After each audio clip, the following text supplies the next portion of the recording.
My name is Danu and welcome to my YouTube channel.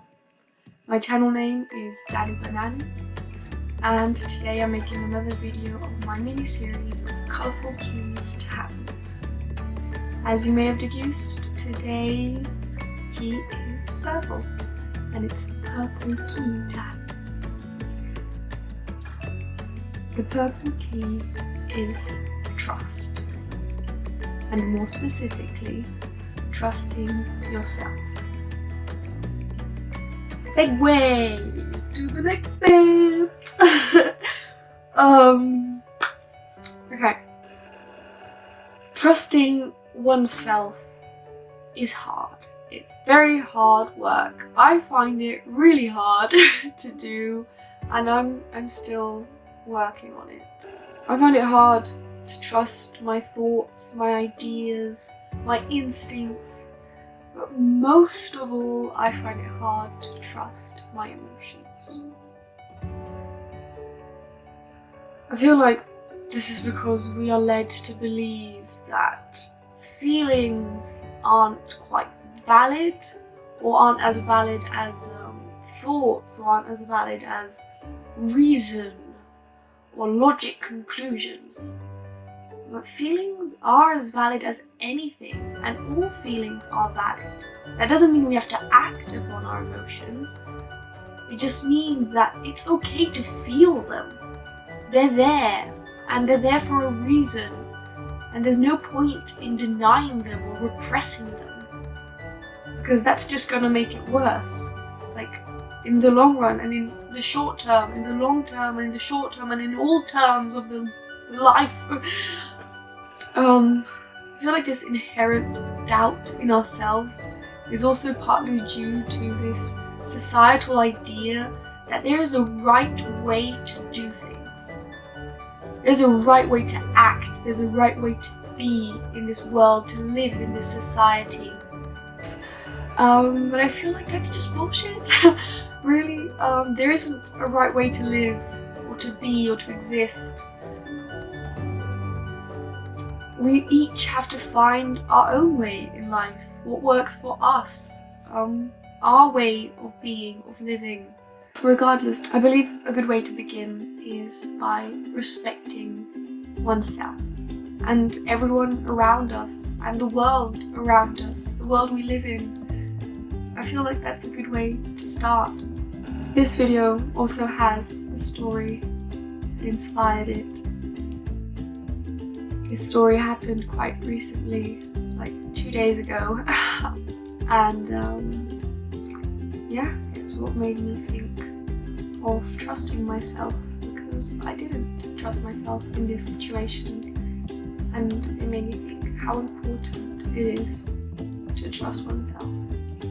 It all began in a far, far land, or not, this small town where I live. It was my first Tinder date. I'm on Tinder. I've been on Tinder for like 2 weeks now, and it's been quite an experience, really. Very interesting. Ups and downs and strange things, but interesting. I think I'll make a video about that as well, just to, yeah, I don't know, it's quite something, Tinder. So anyway, this was my first Tinder date, and I had high hopes. I had high hopes for this date. I thought this guy looked amazing, like he seemed funny, interesting. And then he came to visit me in my town, and as soon as he got off the bus, it was like, oh, you're really not what I expected. He was just shorter than me, and really quite thin and scraggly, you know, and he had the smallest hands. He had these tiny, tiny hands, which I don't know why it bothered me that much, but it just struck me as strange, and I just didn't like it. And like at one point we were just talking, and he just tried to grab my hand, and he's like, oh my god, this is such a small hand. Like, it's so small. I didn't like it. So then we were like sitting on a bench talking, and he was giving me the we're gonna kiss eyes. I don't know if you've seen this or if it's just me, but I feel like there's a stare, like a specific stare, which is like the segue to kissing. And he was doing the stare, and I was like, I don't know if I want to do this. And deep down, I was like, I really don't want to do this, because like I just don't. But I didn't know how to say no, so we ended up kissing. That didn't make me feel very good about myself. It left me with this uneasy feeling, this strange, slightly icky feeling inside of not having respected myself, of not having trusted myself, and allowed myself to do something I didn't want to do. And I feel like it's very difficult to say no, especially in situations when we feel indebted or pressured into doing something. And in that situation, I felt indebted, which is ridiculous, of course, but I did, because he'd taken the trouble to come and visit me in my town, and he paid for the bus fare and all that. And I felt like I owed him a good experience, which is bullshit, of course, but yeah, that's how I felt. So I didn't respect myself.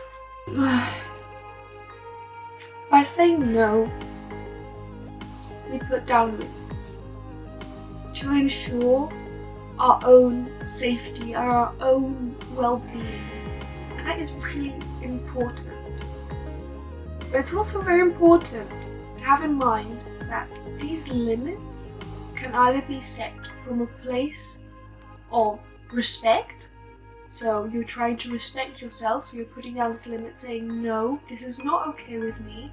I don't want to do this because I want to respect myself and I value myself enough to say no. Or from a place of power, which comes from this false need to say no to reinforce a power lost or an inner strength lost by having given in to a situation in which you actually wanted to say no. Let me give an example, just because I feel like what I said was very complicated. When I got home after this disastrous date, I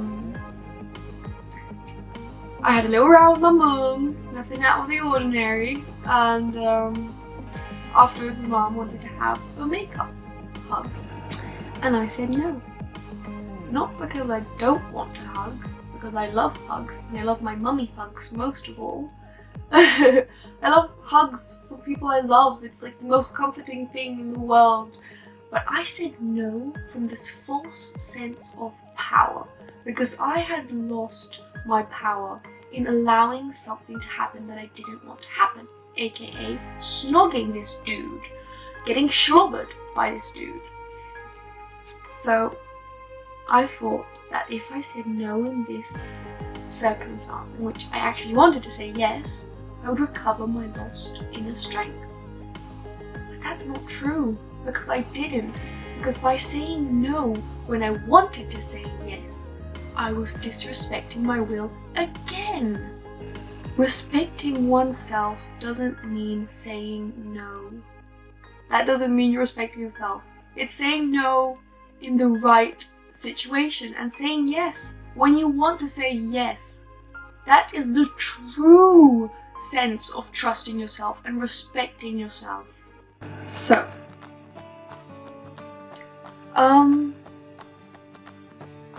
how do we do this? This is the part in the video when I will say something that will help you to reinforce enforce this knowledge or to, you know, to make it easy, to ease the way.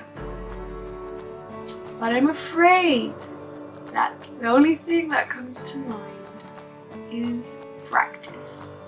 Practice saying no, practice saying yes, practice respecting yourself, listening to yourself, hearing your will, making yourself heard, making sure to be conscious when you're disrespecting yourself and then not giving yourself a hard time about it. Really don't. Like I said this in my other video, no good can come from beating yourself up, ever, ever, ever. There's no point in doing that. Like, I'm really guilty of this. I do this a lot. Like, I am very demanding with myself. So anytime I don't meet my standard of living, then I'm really hard on myself, and it's not healthy, and it's something I really want to change, because there's no point in doing it. It never helps me, it never gets me anywhere. It just makes me like resentful and bitter, basically. So the best thing to do is just say, okay, this has happened, like, it's not what I wanted, but now I know, and I'm clear in myself about what I do want, which is good, which is positive. You've gained experience with every situation and everything we live. Even if it's unpleasant or uncomfortable, we still gain experience, and very valuable experience. So, you know, always a good thing. In conclusion, in the shortest way I can say this, trust yourself to the maximum of your capacity. Don't beat yourself up if you don't do it, and allow yourself the space to explore your emotions, because it is important to not deny what you feel or what you think. And my only advice would be, don't doubt yourself, but also, when in doubt, I would not act. As my own personal experience, I think it's better to not act when I'm in doubt, because I've done this various times, and when I do act, I usually end up feeling worse for it. Because there is always the possibility that in future, when I'm clearer in myself about what I want, or whether I really want this or not, I can act upon it. But if I already act in the moment when I'm doubting and when I'm not sure, I can't go back on that. I hope you've enjoyed this video. I hope this has helped in any way in your life, in your personal experience. If you have any experiences you would like to share with me, please tell me. I'll leave my Instagram, my infos, my stuff. Might leave my email. I don't know, it can be cool as well. If you enjoyed this video, please give it a like. Subscribe to my channel if you like this kind of content, and I hope to see you in future videos. Best of luck in life. Oh, I painted my hands. I got lipstick on my hands.